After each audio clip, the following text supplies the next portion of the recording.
Hello होला नमस्कार बच्चा पार्टी की हाल चाल। होपफुली बहुत अच्छे होंगे। स्वागत है आपका अपने चैनल एमएसपी एकेडमी पे। ठीक है, तो जैसा कि आपने देख लिया है थंबनेल से, हम लोग क्या पढ़ने वाले हैं? टंटना इलेक्ट्रिसिटी। क्या पढ़ने वाले हैं? इलेक्ट्रिसिटी। भैया बिजली के बारे में पढ़ने वाले हैं। ठीक है, बिजली के बारे में पढ़ने वाले हैं मतलब भैया वही बिजली जिसको आप छूते हो तो आपको उसकी याद आ जाती है ना। तो देखो, व्हाट इज इलेक्ट्रिसिटी शुरू करेंगे। कॉपी पेन ले लेना भाई, साथ में नोट कर चलना। एकदम जैसे ऑफलाइन कोचिंग में हम लोग पढ़ते हैं वैसे ही पढ़ेंगे। ठीक है, मजा आने वाला है। इलेक्ट्रिसिटी हेडिंग डाल लेंगे, एकदम टू द पॉइंट पढ़ेंगे और मजा करते करते पढ़ेंगे। ठीक है, तो इलेक्ट्रिसिटी क्या है? इलेक्ट्रिसिटी देखो, जैसे कि तुमको पता है कि अगर कोई पूछे लाइट क्या है, साउंड क्या है ना। जैसे कि तुमको अगर कोई पूछे कि तुम्हारी कॉपी क्या है, तुम बोलोगे भैया ये कॉपी जो है पेपर है। एक्चुअली पेपर से बनी हुई चीज है ना। अगर कोई बोले कि बॉटल क्या है, तो अगर प्लास्टिक से बनी तो प्लास्टिक से बनी हुई चीज है, अगर स्टील की है तो स्टील से बनी हुई चीज है। ठीक है, वैसे अगर ये इलेक्ट्रिसिटी है क्या? इलेक्ट्रिसिटी कुछ और नहीं, एक फॉर्म ऑफ एनर्जी है। ठीक है, कैसी फॉर्म ऑफ एनर्जी? अगर अगर ऐसी फॉर्म ऑफ एनर्जी के चार्ज को अगर एक तरफ से दूसरी तरफ ले जाओ, है ना, तब जो फॉर्म ऑफ एनर्जी बनती है उसी को हम लोग इलेक्ट्रिसिटी बोलते हैं। तो इसमें डेफिनेशन लिखिएगा। इलेक्ट्रिसिटी इज, आराम से लिखते रहिएगा साथ साथ, electricity is a form of energy. Electricity is a form of energy. क्या है? एक फॉर्म ऑफ एनर्जी है। क्रिएटेड बाय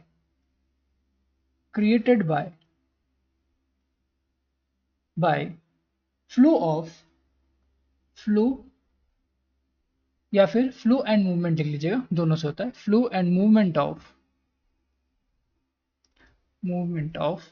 किसके फ्लो या मूवमेंट से? Movement of charge particles.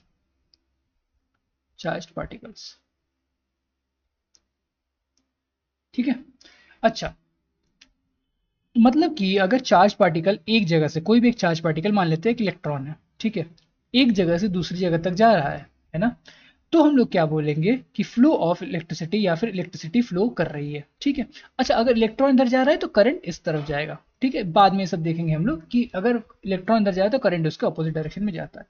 अच्छा, एक चीज याद रखिएगा, चार्ज में हमारे पास दो तरह के चार्ज होते हैं, एक होता है प्रोटॉन, एक होता है इलेक्ट्रॉन। ठीक है, तो प्रोटॉन आमतौर पे मूव नहीं करता। ठीक है, प्रोटॉन आमतौर पे मूव नहीं करता।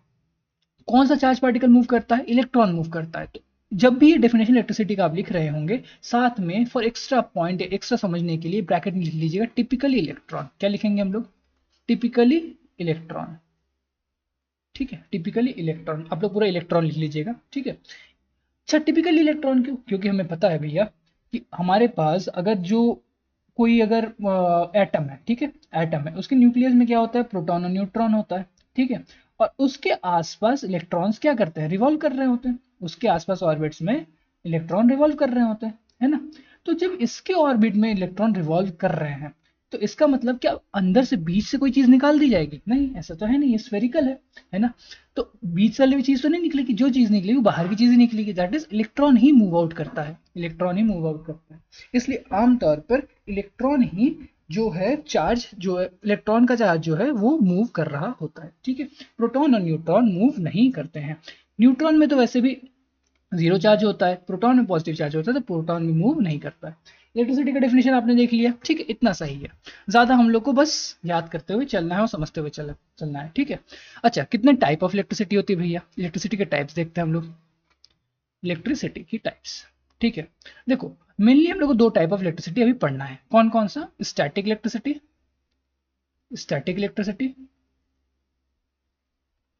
और एक पढ़ना है डायनेमिक इलेक्ट्रिसिटी। ठीक है, आज के लेक्चर में हम लोग स्टैटिक इलेक्ट्रिसिटी के बारे में मैक्सिमम देख रहे होंगे। ठीक है, तो भैया ये स्टैटिक इलेक्ट्रिसिटी होता क्या है? स्टैटिक इलेक्ट्रिसिटी, ठीक है, आलसियो तुम लोग इलेक्ट मत लिखना, तुम लोग इलेक्ट्रिसिटी पूरा लिखना। अगर किसी के नोट्स में मुझे मिल गया कि इलेक्ट लिखा हुआ है, तो तुमको मैं जन्म सिद्ध आलसी घोषित कर दूंगा, है ना। तो देखते हैं स्टैटिक इलेक्ट्रिसिटी क्या होता है। भाई स्टैटिक और डायनेमिक का मतलब समझो पहले।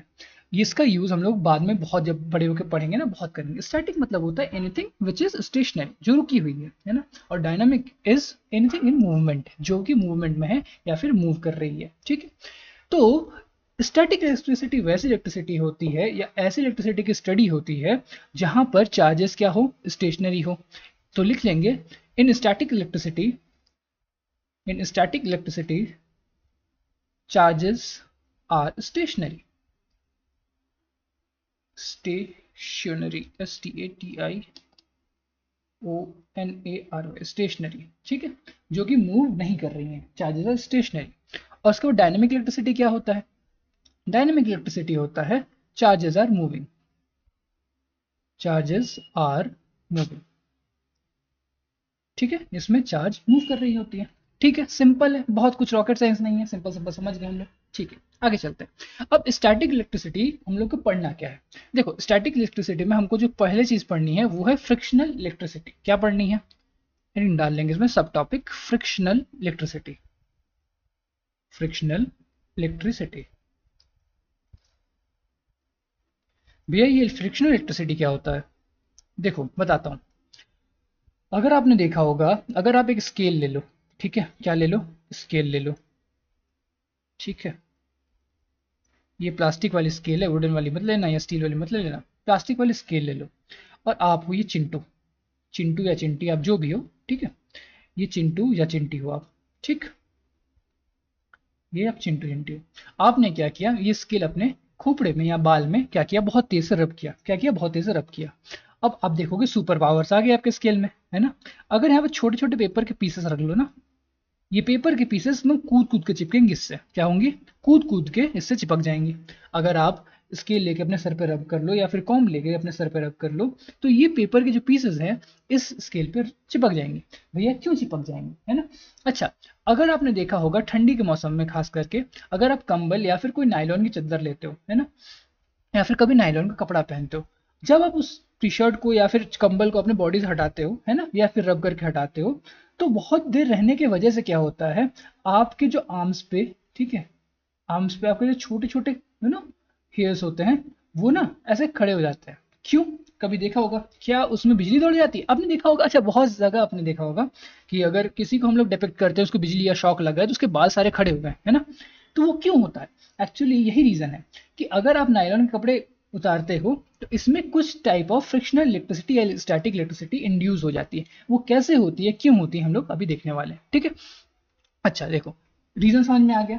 अब मान लो हम लोग सिंपल से एग्जांपल लेंगे, उससे समझेंगे।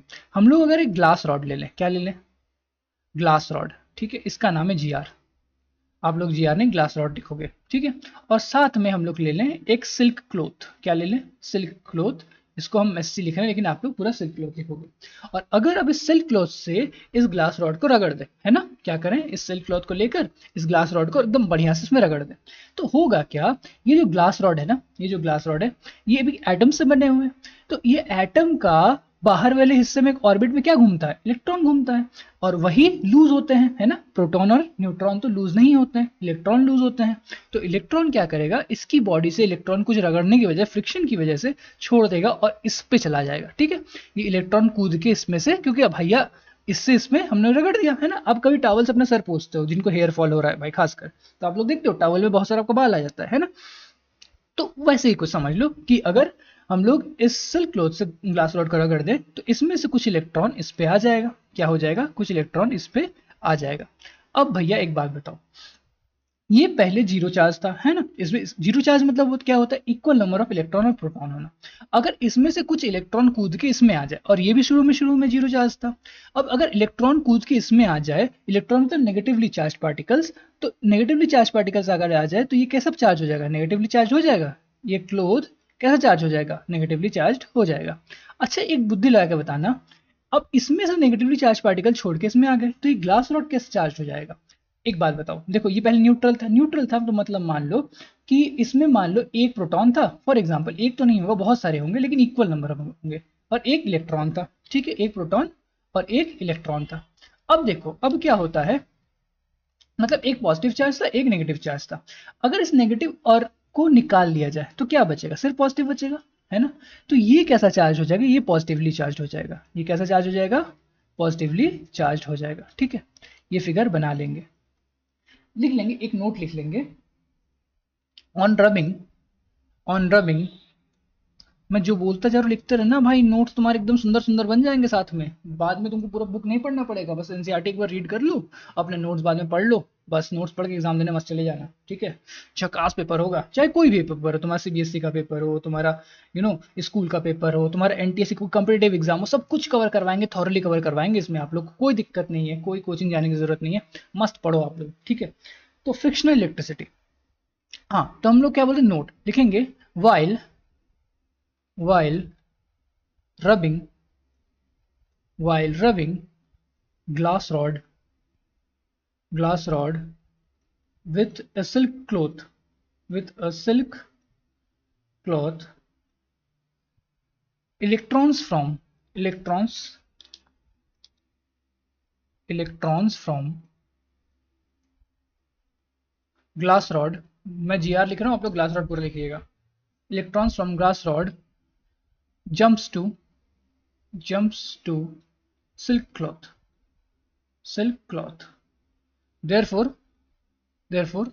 silk cloth, SC लिख रहा हूं तो आप लोग समझिएगा सिल्क क्लॉथ है, सिल्क क्लॉथ गेट्स कैसा, negatively charged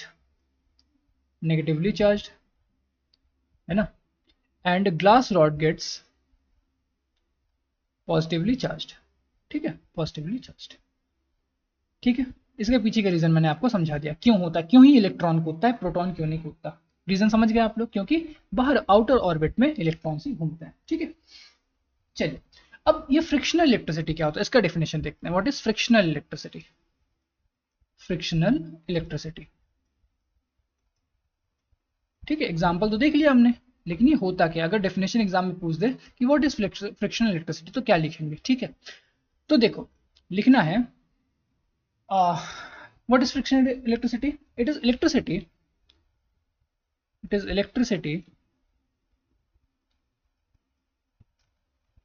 which is developed which is developed on the surface of insulating body, on the surface of insulating body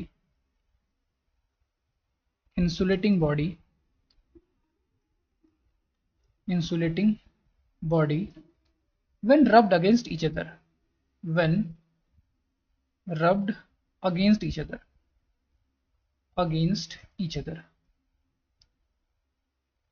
ठीक है। अच्छा, हमारे पास दो इंसुलेटिंग बॉडी थी यहाँ पर, कौन कौन सी थी, एक तो सिल्क क्लॉथ थी और एक तो ग्लास रॉड थी, ठीक है भैया। ये कंडक्टिंग बॉडी के साथ नहीं होता, मतलब कंडक्टर्स के साथ नहीं होता, नहीं कंडक्टर के साथ नहीं होता है, ये फिनोमेना हम लोग को सिर्फ और सिर्फ इंसुलेटर के साथ ही दिखता है, इसलिए यहाँ पर ये इंसुलेटिंग बॉडी लिखना आपको +1 मार्क्स देगा, ठीक है, मतलब कि पूरा पूरा मार्क्स। यहाँ अगर एग्जामिनर कभी भी देखेगा तो इस शब्द को जरूर खोज रहा होगा, ठीक है। तो electricity which is developed on surface of insulating body, ये किसके सरफेस में डेवलप होती है, इंसुलेटिंग बॉडी के, कब होती है, अगर एक दूसरे में रगड़ दिया जाए, सिंपल सा इतना सा इसका डेफिनेशन, क्लियर है, ठीक है। अच्छा, तब से हम लोग इतना चार्ज चार्ज चिल्ला रहे हैं, चार्ज के बारे में तो पढ़ा ही नहीं, तो चलो लिख लो व्हाट इज चार्ज, है ना, हेडिंग डालो चार्ज। चार्ज भैया ये है क्या, मतलब कि इसको डिफाइन क्या करते हैं, देखो ये एक प्रॉपर्टी है, किसकी, किसी भी मटेरियल की प्रॉपर्टी है, जिसके वर्च्यू से या फिर जिसके कारण से क्या होता है, वर्च्यू मतलब कारण समझ लो, सिंपल सिंपल, जिसके कारण से क्या होता है कि एक दूसरे पे ये लोग फोर्सेस अप्लाई करते हैं। मतलब देखो, हम लोग ने देखा कि अगर आपने बाल में अपना जो कंघी है ना, या फिर स्केल है, उसको रगड़ा था, तो ये जो पेपर के पीसेस है उसको वो खींच रहा था, मतलब कि अट्रैक्ट कर रहा है ना। तो चार्ज का, क्योंकि ऐसा इसलिए हुआ क्योंकि हम लोग ने देखा कि जो स्केल है वो क्या हो गया था, चार्ज हो गया था, है ना। तो अच्छा, आपने ये भी सुना है कि पॉजिटिव और पॉजिटिव चार्ज एक दूसरे को क्या करेंगे, रिपेल करेंगे, पॉजिटिव और नेगेटिव चार्ज एक दूसरे को क्या करेंगे, अट्रैक्ट करेंगे, है ना। ये सुना होगा आप लोग ने बचपन में, जब आप लोग क्लास नर्सरी या एलकेजी में रहे होंगे, सुना होगा ये सब बातें। मजाक कर रहा हूँ, ठीक है। नेगेटिव नेगेटिव क्या करेंगे, एक दूसरे को रिपेल करेंगे, ठीक है। तो चार्जेस ऐसी प्रॉपर्टी है मटेरियल की जिसके कारण से ये लोग मैग्नेटिक या इलेक्ट्रिक फोर्स या फिर मैग्नेटिक या इलेक्ट्रिक इफेक्ट दिखाते हैं। मैग्नेटिक इफेक्ट क्यों भाई, देखो खींच रहा रिपेल कर रहा है ना, ये तो मैग्नेटिक इफेक्ट है, मैग्नेटिज्म में ये सब लोग देखते हैं ना। तो इसका डेफिनेशन लिख लेंगे, व्हाट इज चार्ज, लिख लेंगे अच्छे से, लिखिए, चार्ज इज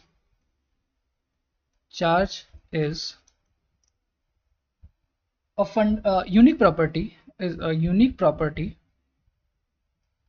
यूनिक फंडामेंटल बोल रहा था, सॉरी, हाँ। Charge is a unique property of matter, ये मैटर वो वाला नहीं है जहां मैटर बड़े होते हैं हम लोग खड़े होते हैं, ठीक है। ये मैटर मतलब किसी सब्सटेंस की बात हो रही है। Charge is unique property of matter by virtue of which, by virtue of which it experiences और produces, ठीक है, दोनों काम करती है, और produces electric and magnetic effect, electric and magnetic effect,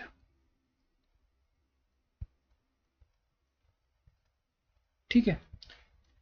समझ में आ रहा है? मैं हर एक डेफिनेशन आपको लिखवा भी रहा हूँ, साथ में समझा भी रहा हूँ, तो आप लोग कमेंट में जरूर बताइए कि भैया मजा आ रहा है, ठीक है, मजा आ रहा है, नहीं आ रहा है, या कहीं पर कोई दिक्कत है, किसी टॉपिक को और इलाबोरेट करिए, ठीक है, मैं वो सारी चीजें करूंगा प्लीज। लेकिन आप लोग अपना फीडबैक दीजिएगा, और जिस भी बच्चे को थॉरोली पूरा फिजिक्स या फिर मैथ्स पढ़ना है, ठीक है, क्लास 10th का, वो प्लीज इस चैनल से जुड़ जाए। पूरा का पूरा कंटेंट हम लोग दिसंबर तक कंप्लीट करेंगे, पूरा का पूरा जो हमारा साइंस और मैथ्स है, ठीक है। बायोलॉजी का मैं नहीं बता सकता, लेकिन स्टिल आई विल ट्राई कि बायोलॉजी भी हो जाए, लेकिन फिजिक्स, केमिस्ट्री और मैथ्स, ठीक है, ये 3 सब्जेक्ट ऐसे हैं जो कि मैं इस चैनल में पूरा पूरा थॉरली कंप्लीट करवा रहा हूँ। किस किस लेवल तक? सीबीएसई, आपके स्कूल बोर्ड्स या स्कूल एग्जाम्स के लेवल तक, और साथ ही साथ आपका जो एनटीएससी कॉम्पिटेटिव एग्जाम होता है, नवोदय विद्यालय कॉम्पिटेटिव एग्जाम होता है, जो लोग इसकी प्रिपरेशन कर रहे हैं उनके इसके भी क्वेश्चंस मैं सॉल्व करवा रहा हूँ, तो आपको पूरा पूरा कवरेज मिल रहा हो, ठीक है। चलो आगे चलते हैं।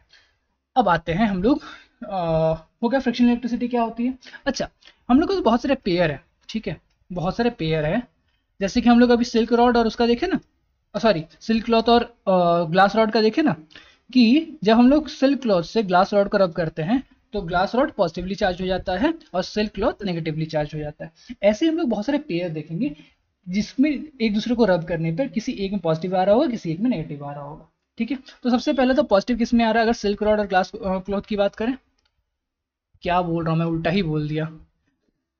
अगर हम लोग सिल्क क्लॉथ और ग्लास रॉड की बात करें, ठीक है, तो सिल्क क्लॉथ में नेगेटिव आता है और इसके साथ कौन है भैया, ग्लास रॉड, ग्लास रॉड में पॉजिटिव आता है, ठीक है, क्लियर। अच्छा, अच्छा, अगर यहां पर हम लोग पॉजिटिव की बात करें तो यहां पर अगर हम लोग वुलन कपड़े से, वुलन क्लोथ से इबोनाइट रॉड को रगड़ें, इबोनाइट रॉड को रगड़ें, ठीक है, तो इबोनाइट रॉड में नेगेटिव आ जाएगा और वुलन क्लॉथ में पॉजिटिव आ जाएगा। अच्छा, इबोनाइट रेड भैया बनता किससे किससे, ये बनता है आपके रबड़, रबड़ प्लस सल्फर से, ठीक है, रबड़ प्लस सल्फर से बनता है, ठीक है। अच्छा, अगर आप लोग अपना जो कंघी है उसको रगड़े तो उसमें पॉजिटिव चार्ज आएगा, या फिर सॉरी सॉरी उसमें नेगेटिव चार्ज आ जाएगा, और किस में रगड़ेंगे, अपने बालों में रगड़ेंगे, तो ड्राई हेयर में, ड्राई हेयर में पॉजिटिव चार्ज आता है, और आपकी जो कंघी या फिर स्केल है, स्केल है, इन दोनों में कैसे चार्ज आता है, नेगेटिव चार्ज आता है, ठीक है। स्केल या फिर कॉम्ब, ठीक है, इसमें नेगेटिव चार्ज आता है, ये दोनों प्लास्टिक के बने होते हैं, ठीक है, लिख देते हैं प्लास्टिक, ठीक है। ये 2-3 ऐसे कॉम्बिनेशन है, अगर आपका जो एग्जामिनर है महान हो गया एकदम से तो पूछ देता है इसमें से भी सवाल, ठीक है, लेकिन आमतौर पे नहीं पूछा जाता है, ठीक है। अब एक हम लोग छोटा सा कंसेप्ट पढ़ते हैं, principle of conservation of charge, ठीक है। क्या पढ़ने वाले हैं, principle of, principle of conservation of charge, conservation of charge, पहले लिखवा देते हैं फिर समझा देते हैं, है ना। तो लिख लीजिएगा, इसका मतलब ये होता है, चार्ज कैन, डेफिनेशन लिखिएगा, charge can neither be created, neither be created nor be destroyed, nor be destroyed. It can only be transferred from one matter to another, one matter to another, ठीक है भैया, इसका मतलब क्या हो गया?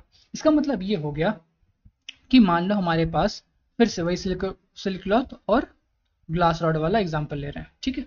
उसी के एग्जाम्पल से हम लोग बहुत सारी चीज़ें समझ जाएंगे। अब ये है हमारा जी आर, ये है एस सी, ठीक है। ये सुप्रीम कोर्ट नहीं है और ये घूरा सिंह नहीं है, ठीक है। ये ग्लास रॉड है और ये सिल्क क्लॉथ है, ठीक है। चलो अब देखो, अब अगर जब इसको रगड़ेंगे, हमने बोला जब एक दूसरे को रगड़ देंगे तो सिल्क क्लॉथ में कैसा चार्ज आता है? नेगेटिव चार्ज आता है ना? नेगेटिव चार्ज आ जाता है और इसमें पॉजिटिव चार्ज आ जाता है। तो हुआ क्या भैया? हुआ ये कि मान लो इसमें से कुछ इलेक्ट्रॉन कूद के इसमें चले गए। फॉर एग्जांपल अभी मान लेते हैं 10 इलेक्ट्रॉन चले गए इसमें, ठीक है। तो इसमें 10 इलेक्ट्रॉन की नेगेटिव चार्ज आ जाएगी। अच्छा, अब यहाँ इसमें से 10 इलेक्ट्रॉन थे ना, गए कहाँ से? इसी में से गए ना इसमें। तो इस पे कितना चार्ज आएगा? इस पे प्लस चार्ज आएगा 10 इलेक्ट्रॉन का, ठीक है। इस पे प्लस चार्ज आएगा 10 इलेक्ट्रॉन का। भैया इलेक्ट्रॉन तो नेगेटिव है ना?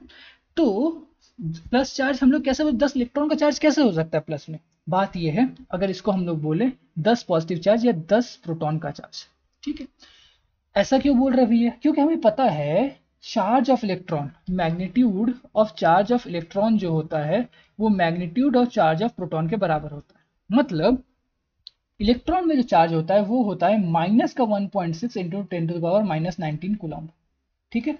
और प्रोटॉन में कितना होता है? प्रोटॉन में होता है प्लस का 1.6 इंटू 10⁻⁻19 कूलम। समझ में आया? समझ में आया मैग्नीट्यूड का मतलब क्या हुआ?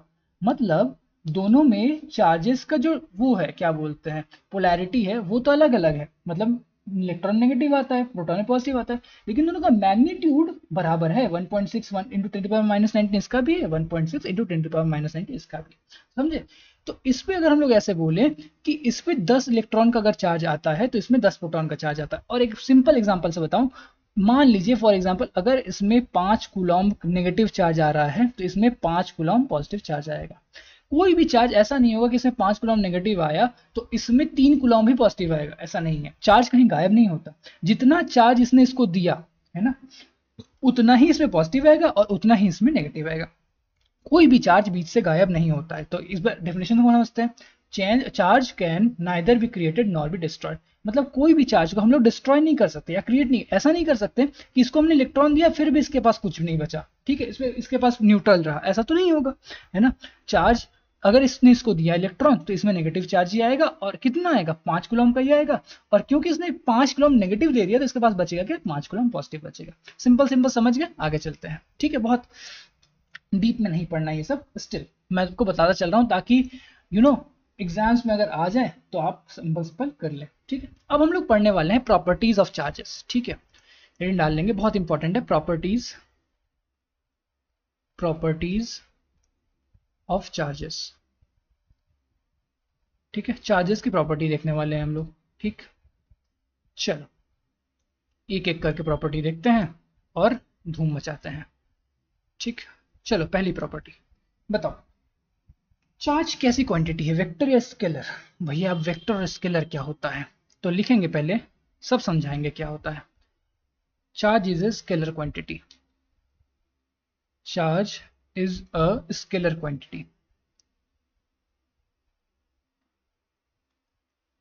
अच्छा भैया स्केलर क्वांटिटी क्या होती है? ऐसी क्वांटिटी जो अलजेब्राइक सम को फॉलो करे। मतलब देखो अलजेब्राइक सम मतलब 2 + 3 कितना लिखते हो? 5, ठीक है।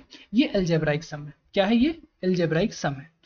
मतलब सिंपल सिंपल जो हम लोग सम करते हैं उसी को अलजेब्राइक सम बोलते हैं। तो स्केलर क्वांटिटी मतलब क्या होता है? चार्ज जो है हमारा अलजेब्राइक सम को फॉलो करेगा। मतलब अगर हमारे पास यहाँ पर एक जगह हम लोग ने 3 कूलम पॉजिटिव चार्ज रख लिया, ठीक है, और साथ में इसमें हम लोग ने 5 कूलम पॉजिटिव चार्ज दिया, तो हमारे पास टोटल 8 कूलम का पॉजिटिव चार्ज हो जाएगा। समझ में? Algebraic exam simple. जैसे अगर वेट की बात करें, हमारे पास एक तराजू है मान लो, है ना, एक तराजू है, उसने हम लोग ने पहले एक 2 kg का वो रखा, बोरा रखा, ठीक है। बाद में हम लोग ने 3 kg का बोरा इंड्यूस कर दिया, तो टोटल कितना हो जाएगा? 5 kg हो जाएगा ना। तो ये होता है स्केलर क्वांटिटी। लेकिन अच्छा भैया स्केलर का ऑपोजिट होता है वेक्टर।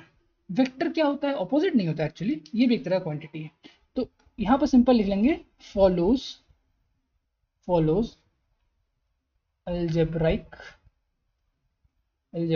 सम, ठीक है। समझ में आया? मतलब कि अगर हम लोग 2 कूलम प्लस 2 कूलम तो 4 ही होगा, 2 प्लस 2 5 नहीं हो जाएगा, ठीक है। अच्छा भैया वेक्टर क्या होता है, वेक्टर में ना डायरेक्शन मैटर करता है। फॉर एग्जांपल फोर्स एक वेक्टर क्वांटिटी है, ठीक है। सिंपल समझा रहा हूँ, ये बहुत ज़्यादा समझने वाली बात नहीं है, बस इतना आप याद रखिएगा, charge is scalar quantity. Properties जब पूछेगा पहला पॉइंट इतना लिख देंगे, टीचर समझ जाएगा, आप भी समझ जाएंगे, ठीक है। तो मान लो यहाँ से मैं 2 न्यूटन का फोर्स लगा रहा हूँ और मेरा भाई यहाँ से 3 न्यूटन का फोर्स लगा रहा है ना। तो टोटल कितना हो जाएगा, 5 न्यूटन का फोर्स हो जाएगा इस डायरेक्शन में, हो गया ना। लेकिन भैया आप क्या बोल रहे हो, डायरेक्शन मैटर करता है, हाँ भाई मैटर करता है। अब मान लो कि तुम यहाँ से 2 न्यूटन का फोर्स लगा रहे हो, तुम्हारा भाई यहाँ से 3 न्यूटन का फोर्स लगा रहा है, तो टोटल कितना हो जाएगा फोर्स, टोटल हो जाएगा 3 - 2 यानी कि 1 न्यूटन लग रहा होगा, और किस डायरेक्शन में, इस डायरेक्शन में लग रहा होगा। समझ में आया। क्यों, यहाँ पर 2 + 3 दोनों ही तो फोर्स लगा रहे हैं, ऐड क्यों नहीं हो जा रहा है, क्योंकि इनका डायरेक्शन अलग अलग है। तो यहाँ पर डायरेक्शन मैटर करता है, तो जहां जहां डायरेक्शन मैटर करता है वैसी क्वांटिटी को हम लोग क्या बोलते हैं, वेक्टर क्वांटिटी बोलते हैं। और जहां डायरेक्शन मैटर नहीं करता है ना, तुम 2 kg और 3 kg को कहीं पर भी रखो, एक दूसरे के ऊपर रखो, एक दूसरे के नीचे रखो, साइड साइड रख दो, वो 5 kg ही रहेगा, ठीक। क्लियर हो गया। तो क्या लिखेंगे, charge is a scalar quantity. दूसरा पॉइंट देखते हैं क्या है। लाइक चार्जेस जो होते हैं वो एक दूसरे को क्या करते हैं, like charges repel, like charges repel each other, REPEL, repel, ठीक है। मतलब अगर पॉजिटिव पॉजिटिव जो चार्ज है ये एक दूसरे को दूर की तरफ धक्का मारेंगे, और अगर नेगेटिव नेगेटिव है तो भी एक दूसरे को दूर की तरफ धक्का मारेंगे। But unlike charges attract, unlike charges attract, charges attract, हाय मेरा कंधा, हाँ। तो यहाँ पर पॉजिटिव चार्ज, यहाँ पर नेगेटिव चार्ज एक दूसरे को क्या करेंगे, खींचेंगे और राजा, है ना। बोले तुम मेरे पास आओ, वो बोले तुम मेरे पास आओ, है ना। तो भाई आप लोग लाइफ में देखा भी वो एक तरह के लोग में हमेशा विवाद ही हो जाता है ना। तो जो अलग अलग अपोजिट तरह के लोग होते हैं वही होते हैं कि आओ दोस्ती करते हैं आपने देखा भी होगा, कोई शांत दोस्त होगा और कोई बहुत चंट दोस्त होगा, ऐसे लोग बच्चों में दोस्ती बहुत अच्छी होती है। मैं 1 मिनट पानी पी लेता हूँ, फिर आपसे फिर पढ़ाता हूँ।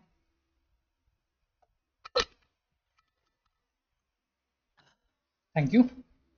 चलो दूसरी प्रॉपर्टी देख ली, तीसरी देखते हैं। तीसरी है additivity of charge, additivity of charge. Additivity मतलब वही जो हमने बताया, ठीक है।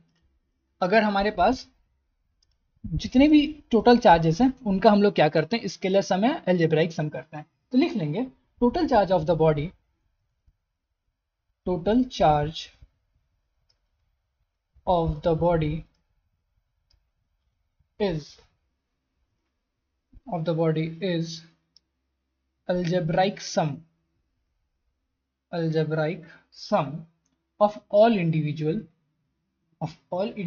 charges, individual charges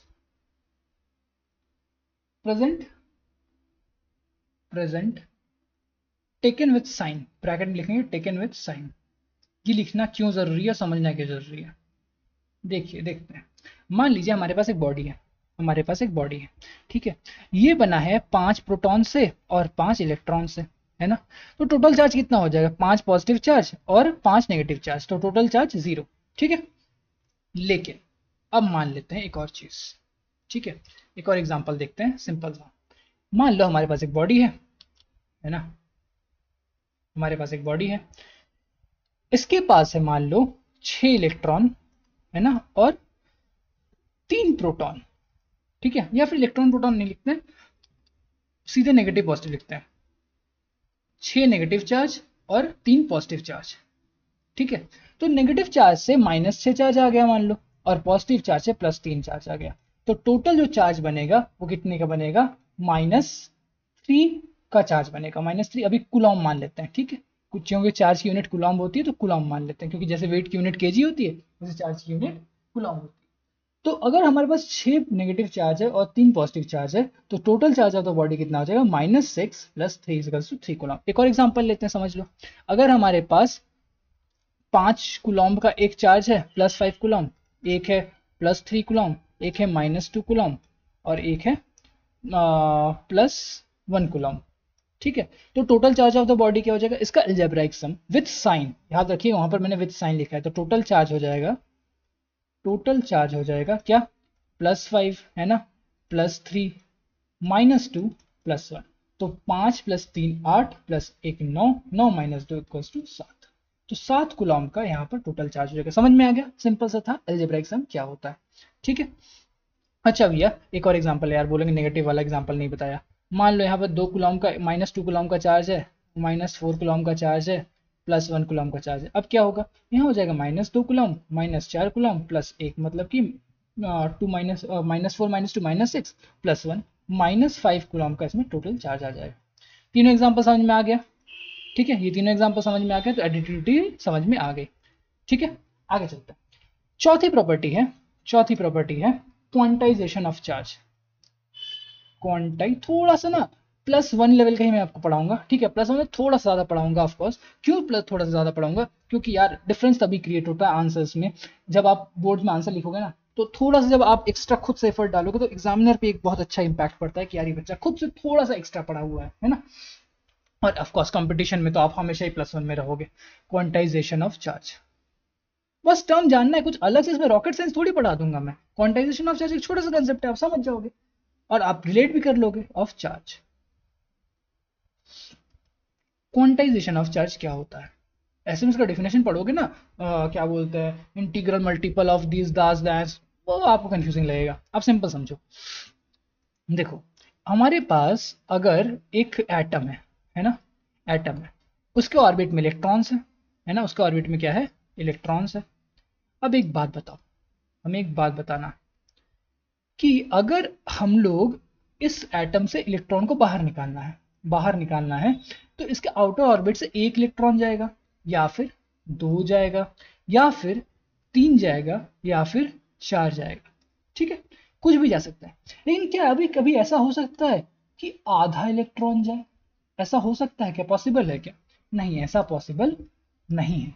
ऐसा पॉसिबल नहीं है कि आधा इलेक्ट्रॉन जाए, या तो भैया 1 जाएगा, या तो 2 जाएगा, 3 4 5 6, मतलब कि हम लोग ये बोल सकते हैं इलेक्ट्रॉन जो है इंटीग्रल मल्टीपल, ये जो 1 2 3 4 है ना, ये इंटीजर्स है, तो हम लोग बोलेंगे इलेक्ट्रॉन इंटीग्रल मल्टीपल्स में ही जाएंगे। तो इसका मतलब इलेक्ट्रॉन में जितना भी चार्ज होता है, इलेक्ट्रॉन में कितना चार्ज होता है, हमने पढ़ा था 1.6 × 10⁻⁹ ठीक है, कूलम। इसी के मल्टीपल में चार्जेस क्या होंगे, ट्रेवल करेंगी। ठीक है, इसी के मल्टीपल में, मल्टीपल मतलब एन मतलब होता है इसी में 1 मल्टीप्लाई, अगर 1 गया तो 1 मल्टीप्लाई करो, 2 गया तो 2 मल्टीप्लाई करो, इसी के मल्टीपल में क्या होंगे, चार्जेस ट्रेवल करेंगी। तो अच्छा मान लो एक एग्जांपल और पूछते हैं, कमेंट में आंसर देना सबको कि अगर इसमें से 1 इलेक्ट्रॉन निकल गया, 2 इलेक्ट्रॉन निकल गया, 3 इलेक्ट्रॉन निकल गया, मान लो इसमें से 3 इलेक्ट्रॉन क्या हो जाता है, निकल जाता है, तो इस एटम में क्या कोई चार्ज बचेगा? ऑफकोर्स बचेगा। कितना बचेगा? 3 इलेक्ट्रॉन के बराबर ही चार्ज बचेगा, लेकिन ये पॉजिटिव चार्ज होगा। ठीक है, क्योंकि 3 नेगेटिव चार्जेस निकल गए है ना, तो बचा क्या, 3 पॉजिटिव चार्जेस बचे। ठीक है, अच्छा इलेक्ट्रॉन में कितना चार्ज होता है? अब एक बात बहुत ध्यान सुनना, एक सारी कंफ्यूजन दूर करेगा तुम्हारा। इलेक्ट्रॉन में जितना चार्ज होता है उतना ही प्रोटॉन में होता है, बस इलेक्ट्रॉन नेगेटिव साइन के साथ होता है, प्रोटॉन में पॉजिटिव साइन के साथ होता है। और ये इन दोनों को ही हम लोग ई चार्ज से रिप्रेजेंट करते हैं। ई का मतलब होता है 1.6 × 10⁻⁹ कूलम। ठीक है, तो क्वांटाइजेशन में वो लिख लेंगे, इसको मैं मिटा देता हूँ। ठीक, अगर आपने बना लिया तो बहुत अच्छी बात है, नहीं बनाया तो प्लीज बना लीजिएगा। ठीक है, वीडियो को देखकर, है ना। तो क्वांटाइजेशन में लिखेंगे, डेफिनेशन लिखाते फिर समझाता भी हूँ उसको। Charges are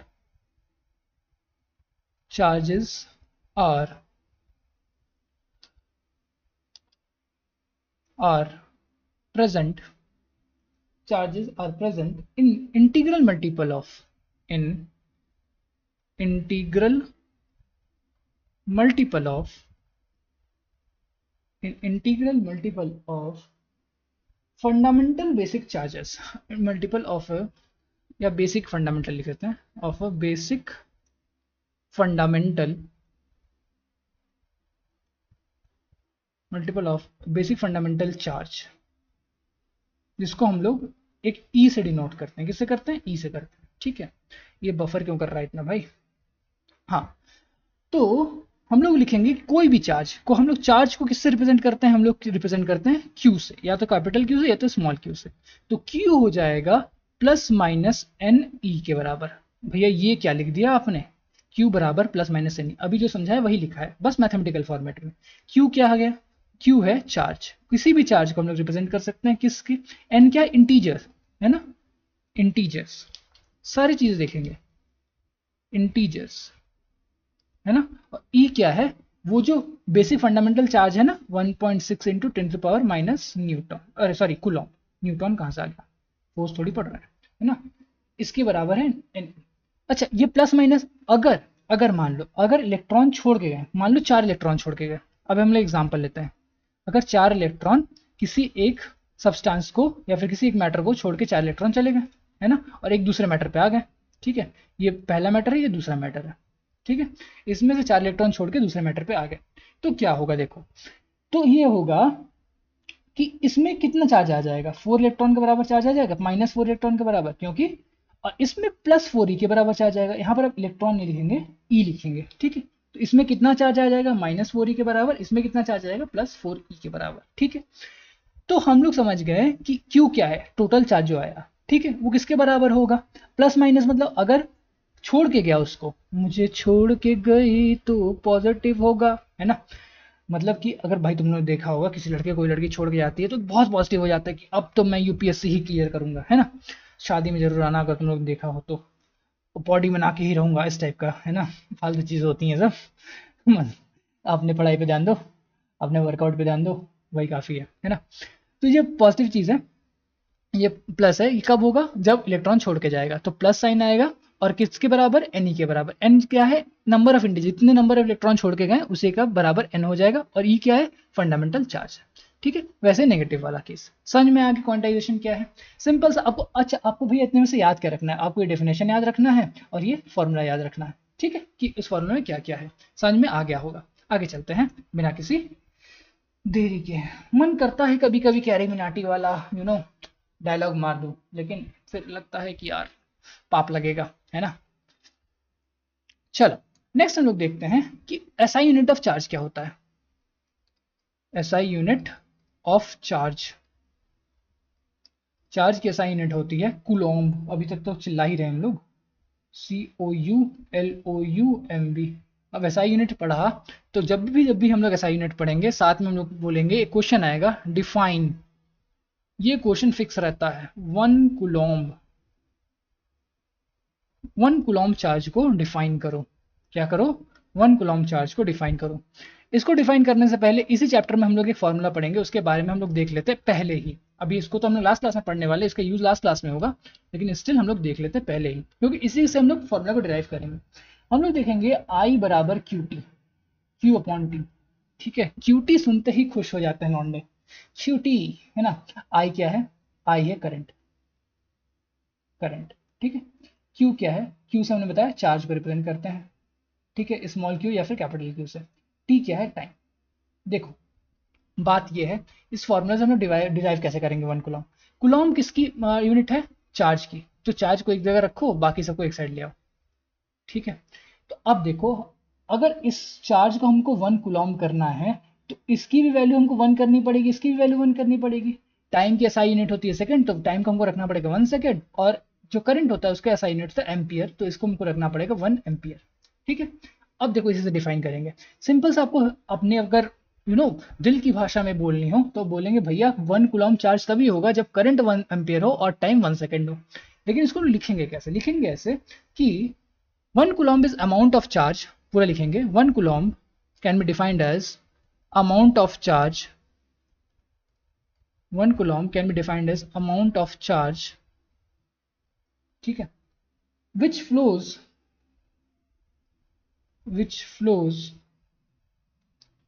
through a given cross section, which flows through a given cross section of wire, through a given cross section of wire,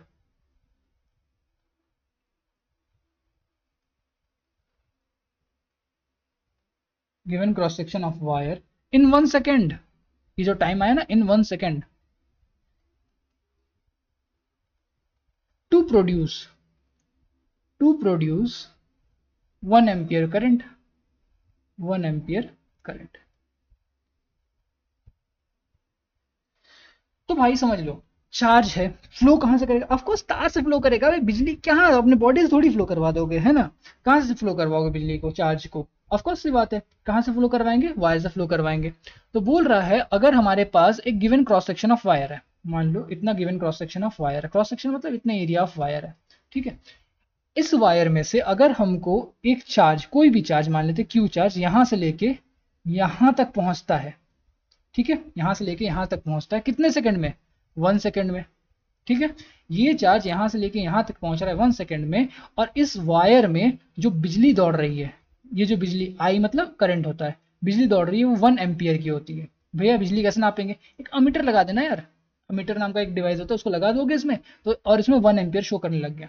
मतलब इस वायर में यहां से यहां तक एक चार्ज फ्लो हुआ, कोई सिंगल चार्ज को फ्लो करवाए, कितने सेकंड में, एक ही सेकंड में वो फ्लो करवाए, और कितना बिजली प्रोड्यूस कर दिया, 1 एम्पियर का बिजली प्रोड्यूस कर दिया, तब बोलेंगे कि ये चार्ज जो हम लोग ने फ्लो करवाया था वो कितने का था, 1 कूलम का था। समझ में आया, समझ में आया भाई, समझना, डेफिनेशन रटने से कुछ नहीं होगा।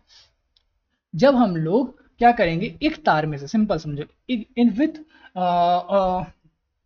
अगर with in cross section of wire हम लोग 1 सेकंड के अंदर, 1 सेकंड के अंदर किसी चार्ज को क्या करते हैं, फ्लो करते हैं, और उस वायर में 1 एम्पियर ऑफ करंट प्रोड्यूस होता है, तो हम लोग क्या बोलेंगे, हमारा जो चार्ज है वो कितने कूलम का है, 1 कूलम का। The amount of charge which flows through a given cross section of wire in 1 second to produce a 1 ampere current is known as 1 coulomb of charge, ठीक है। डेफिनेशन क्लियर, डेफिनेशन रटना नहीं है, सारे formula से ही हम लोग डिराइव कर लेंगे, ताकि अगर एग्जाम में ये डेफिनेशन दिमाग से आ गया तो फॉर्मूला से ही हम लोग बना के कर लें, ठीक है।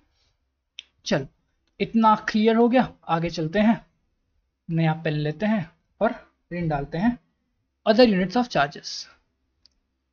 ओए भाई इतना पतला क्यों है, थोड़ा मोटा हो जाए यार। Other units of charge, other units of charge, charge की दूसरी यूनिट्स क्या है, ठीक है।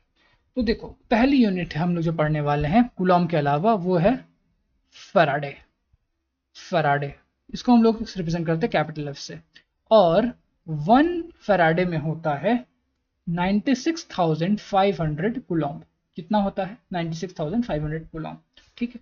अच्छा दूसरा है एम्पियर आवर, एम्पियर आवर, तो 1 एम्पियर आवर में होता है क्या भैया, ये इंपॉर्टेंट है बहुत, नॉट सो इंपॉर्टेंट लिख देंगे, NI लिख दिया मतलब नॉट सो इंपॉर्टेंट, ठीक है, बहुत इंपॉर्टेंट नहीं है, फिर भी हम लोग जान के रखते हैं क्योंकि बहुत सारे कम्पिटेटिव एग्जाम्स में पूछता है, ठीक है। और यहाँ तो हमको मिल रहा है वन स्टॉप सॉल्यूशन, एक बार में सब कुछ है ना। तो 1 एम्पियर आवर में होता है 3600 कूलम, ठीक है। और एक और यूनिट है हमारे पास, उसको हम लोग बोलते हैं इलेक्ट्रोस्टैटिक यूनिट, इलेक्ट्रोस्टैटिक यूनिट, ये एक तरह का सीजीएस यूनिट है, कैसा है, सीजीएस यूनिट है, ठीक है। जैसे हमने पढ़ा होगा MKS unit, SI unit, CGS unit, वैसे सीजीएस टाइप ऑफ यूनिट है ये, है ना। इसको हम लोग बोलते हैं ईएसयू शॉर्ट फॉर्म में, बस याद रखिएगा, बहुत ज़्यादा समझने वाली चीज़ नहीं है, बस याद रखने की चीज़ है। इसका होता है 1 कूलॉम में होता है, 1 कूलॉम में होता है 3 × 10⁹ इलेक्ट्रोस्टैटिक यूनिट, ठीक है। ये फिर भी पूछ सकता है, ये फिर भी पूछ सकता है, इसका चांस बहुत ही कम है, ठीक है, इसका चांस बहुत ही कम है। तो ऊपर वाला 2 में टिक लगा के देखना कि जब रिवाइज करना तो एक बार ऊपर 2 का रिवाइज कर लेना, ठीक है।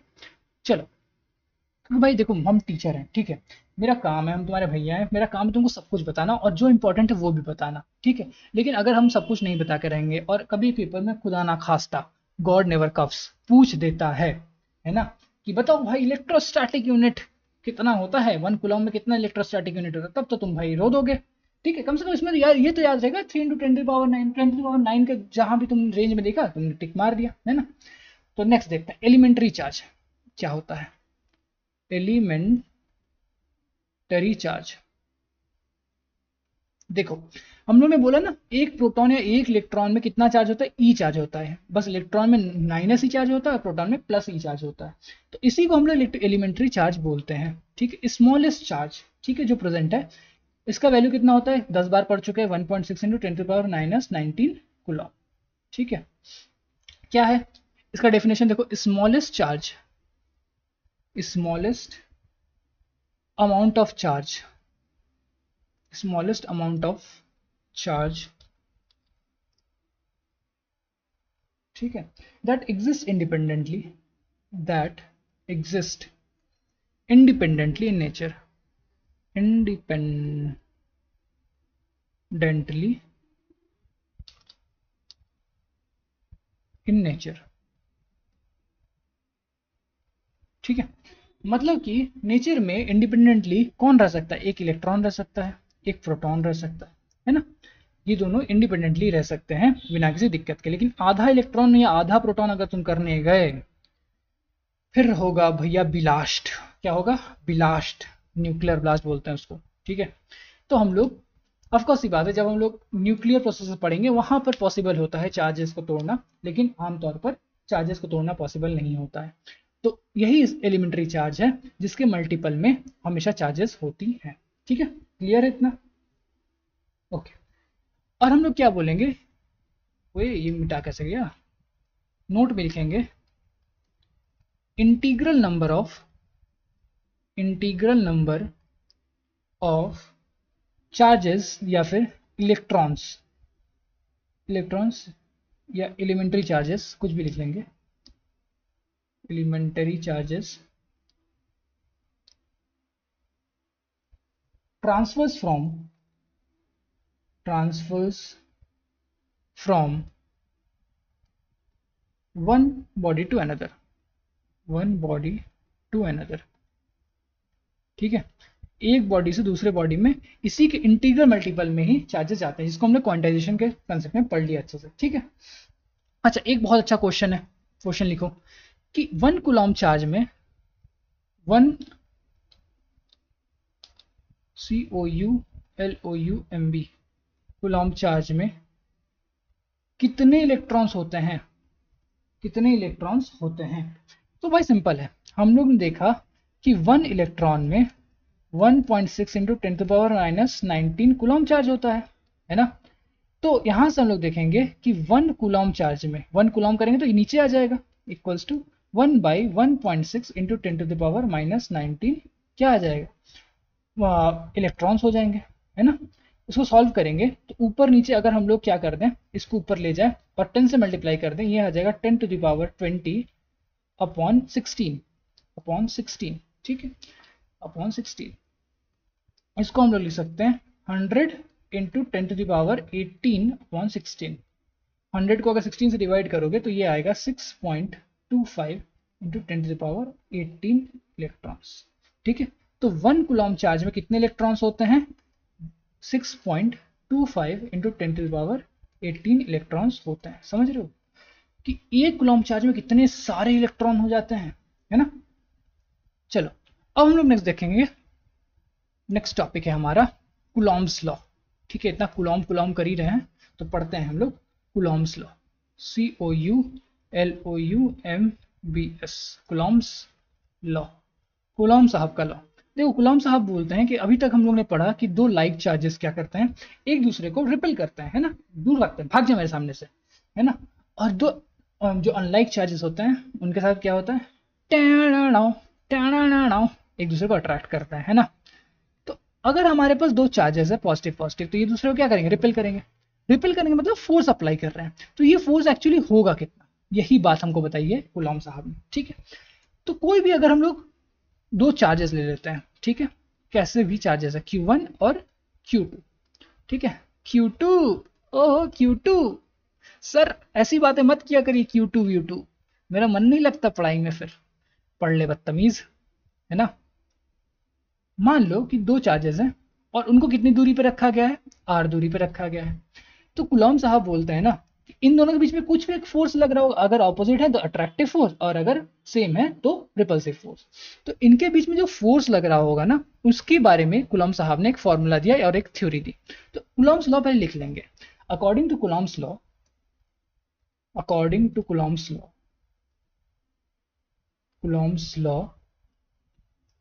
force between two charges is directly proportional to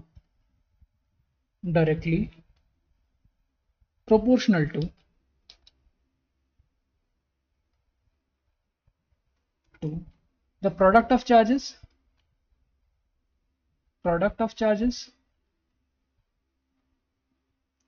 and inversely proportional to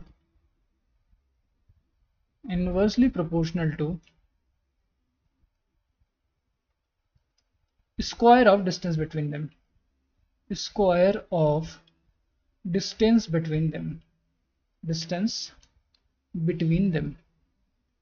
ठीक है, क्या मतलब ये है कि जो फोर्स होगा इन दोनों के बीच में ना, वो होगा directly proportional to Q1 and Q2 का प्रोडक्ट, मतलब इन दोनों को मल्टीप्लाई करोगे, प्रोडक्ट मतलब मल्टीप्लाई करना। ठीक है, अच्छा भैया ये डायरेक्टली प्रोपोर्शनल क्या होता है? अच्छा पहले लिख लेते हैं। और दूसरा बोला inversely proportional to square of distance, मतलब आर का स्क्वायर के इनवर्सली प्रोपोर्शनल।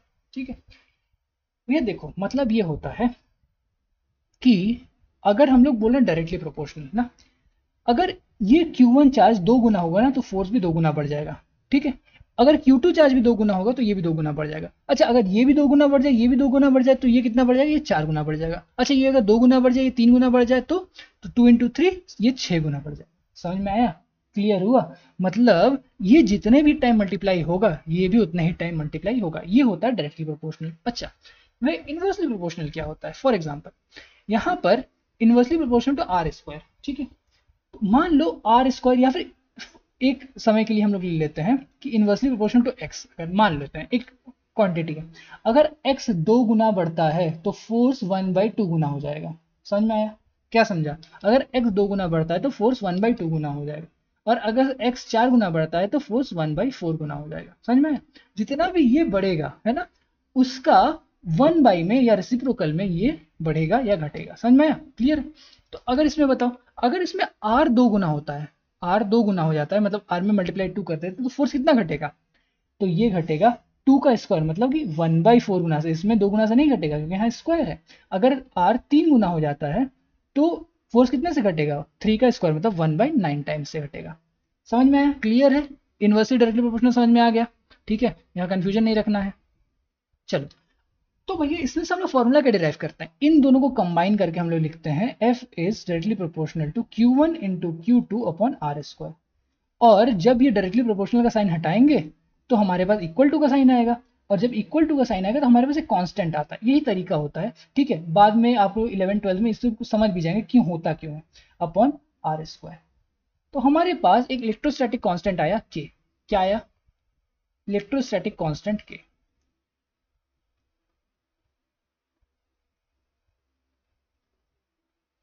अच्छा भैया अब इसमें से याद क्या रखना है? ये डेफिनेशन याद रखना है। ठीक है, जो टिक का लगा रहा हूं आप भी टिक लगा लीजिएगा। याद क्या रखना है? ऊपर से, ठीक है, ये फिगर याद रखना है ना? और तीसरा ये फॉर्मूला याद रखना है। क्या डेरिवेशन याद रखना है भैया? नहीं, डेरिवेशन की खास एक जरूरत नहीं। ठीक है, क्या क्या याद रखना है? फिर से बोल रहा हूँ, ये डेफिनेशन, ये फिगर और ये फॉर्मूला याद रखना है। ठीक है, अच्छा अब यहाँ पे इस के की वैल्यू क्या होती है? इस के की वैल्यू होती है 9 इंटू 10⁻⁹। अच्छा भैया इसकी यूनिट क्या होती है? यूनिट लिखना सीखो। देखो यहाँ से मैं तुमको यूनिट, इसका यूनिट भूल जाता है, अक्सर बच्चों को भूल जाता है, लेकिन मैं तुमको लिखना बताता हूँ। फोर्स का यूनिट क्या होता है? के को एक साइड रख के बाकी सबको एक साइड ले आना है। ठीक है, फोर्स का यूनिट क्या होता है? N, newton. ठीक है, न्यूटन। अब फोर्स के साथ मल्टीप्लाई क्या होगा? आर का स्क्वायर। आर क्या है? डिस्टेंस है। तो आर का स्क्वायर, आर का यूनिट क्या होगा? डिस्टेंस का यूनिट मीटर, तो मीटर का स्क्वायर। यहाँ पर मल्टीप्लाई क्या होगा? मीटर उसका स्क्वायर, मतलब मीटर का स्क्वायर यहाँ पर मल्टीप्लाई होगा। सबको एक साइड ले जा रहे हैं। अच्छा अब क्या बचा? अब ये चला गया, कौन बचे? ये दोनों। ये दोनों कहाँ आएंगे? डिवीजन में आएंगे, मतलब बाई डिवीजन में आएंगे। अच्छा, एक Q1 का यूनिट कितना हो जाएगा? एक जो चार्ज है उसका यूनिट होगा 1 कूलम, या फिर कूलम होगा। ठीक है, और Q2 का भी वो क्या हो जाएगा? यूनिट क्या होगा? कूलम। तो कूलम और कूलम मल्टीप्लाई होकर क्या हो जाएगा? Coulomb square. तो बाई कूलम स्क्वायर, ये इसका यूनिट हो गया। समझ में आया? न्यूटन मीटर स्क्वायर पर कूलम स्क्वायर। अगर आप याद रख सकते हो सही है, नहीं रख सकते इस फॉर्मूला से भी आप डिराइव कर सकते हैं इसका यूनिट। मैं बस एक तरीका बता रहा हूँ, आपको याद कर रखना है 9 इंटू 10⁻⁹। ठीक है, ये याद रखना है कि के की वैल्यू, इलेक्ट्रोस्टैटिक कांस्टेंट की वैल्यू क्या होती है? 9 इंटू 10⁹। अच्छा ये किसका होता है? Of vacuum. ये वैक्यूम का ही होता है। ठीक है, वैक्यूम या फिर एयर का होता है। ये पानी वानी का नहीं होता, उसके लिए हम लोग क्लास 12 में पढ़ेंगे। इतना क्लियर है? ठीक है, चलो एक क्वेश्चन करो फट से। एक क्वेश्चन करते हैं बिना किसी देरी के, नोट करो। क्वेश्चन है कि हमारे पास दो चार्जेस हैं, टू चार्जेस। लिखते हैं, we have two charges, one of 3 coulomb, one of 3 coulomb and one of 5 coulomb. The distance between the charges, the distance between the charges equals to 300 centimeter. The distance between the charges is 300 centimeter. Find the force between them. ठीक है, देखो अब एक normal बच्चा क्या करेगा, normal बच्चे का आंसर ये होगा, बोलेगा भैया सिंपल है, बहुत सिंपल है, क्या करेंगे हम लोग लगाएंगे F बराबर K Q1 Q2 upon R square.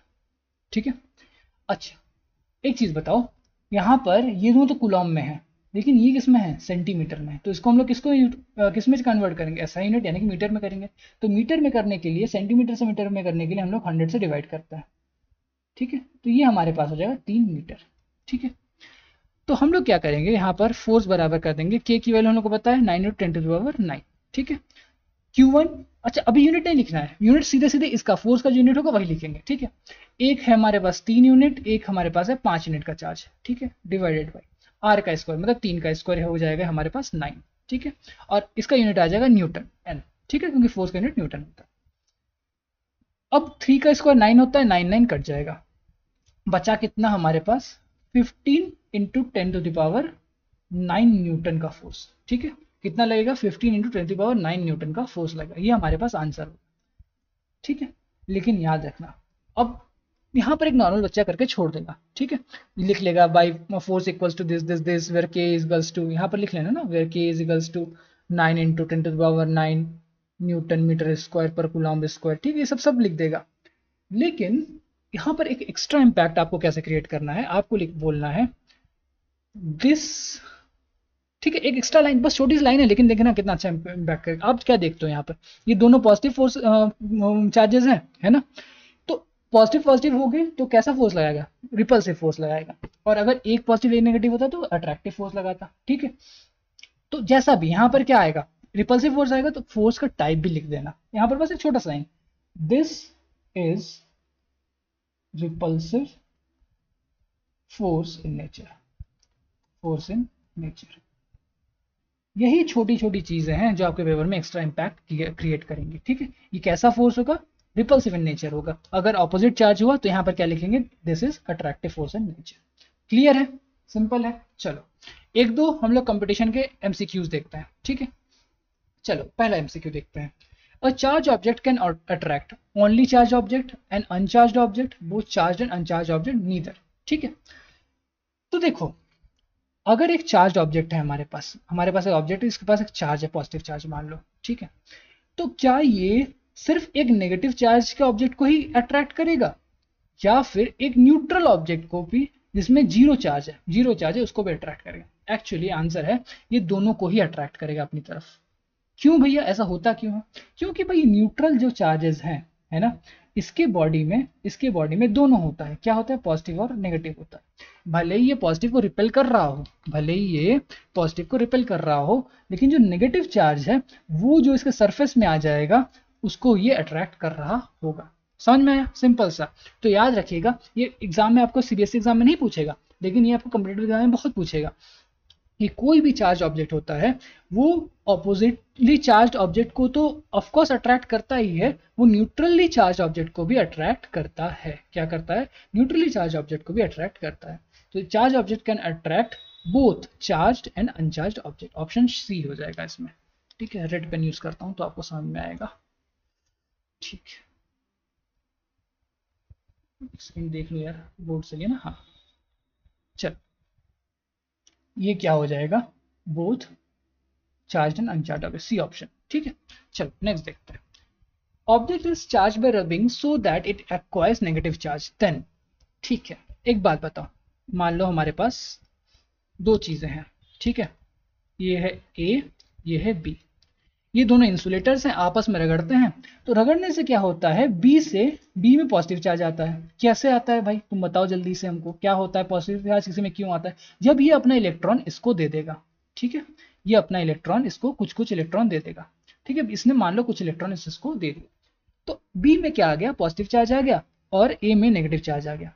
एक बार के लिए मान लेते हैं कि ये 10 kg का था, ये भी 10 kg का था, फॉर एग्जाम्पल मान लेते हैं। तो भैया क्या होगा, ये करने के बाद अगर आप वेइंग मशीन में देखो तो देखो कि दोनों ही 10 kg के ही हैं, क्यों है? क्योंकि ऑफकोर्स सी बात है, इलेक्ट्रॉन का चार्ज क्या हम लोग समझ में आता है, लेकिन तो यहाँ पर बहुत सारे बच्चे ये करेंगे ना कि mass of the object remains unchanged, इसको मार्क कर देंगे, ठीक है।